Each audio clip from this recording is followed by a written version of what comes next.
خليني أقرب الصورة أكتر. تخيل واحد طالع جبل من غير ما يكون شايف القمة، وواحد شايفها قدامه حتى لو بعيدة.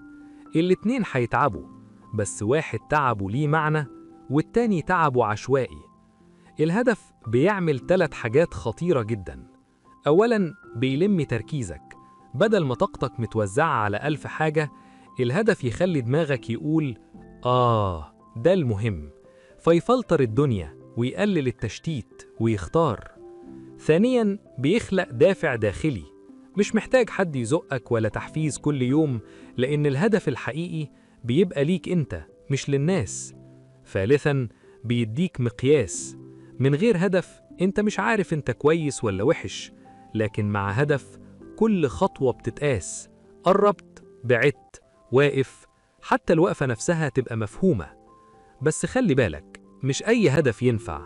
في أهداف شكلها حلو وسماها قاتل، زي هدف إنك تبقى نسخة من حد تاني، أو هدف معمول علشان ترضي حد، أو هدف أكبر من مرحلتك فيكسر ظهرك بدل ما يشدك. الهدف الصح دايما واضح وواقعي وليه معنى عندك. واضح يعني يتقاس، مش عايز أنجح، لأ، عايز أزود دخلي بكذا خلال كذا، أو عايز أخس كذا كيلو في كذا شهر. واقعي يعني يناسب ظروفك دلوقتي، وليه معنى يعني لما تتعب تفتكره فتكمل. وأهم نقطة، الهدف مش لازم يكون كبير، بس لازم يكون صادق. أحياناً هدف صغير بيمشيك 1000 خطوة، وهدف ضخم بيشلك.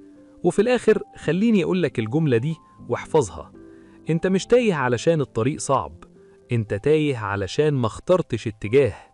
أول ما تختار هدف حتى لو غلط شوية، الحياة نفسها بتبدأ تعدل معاك.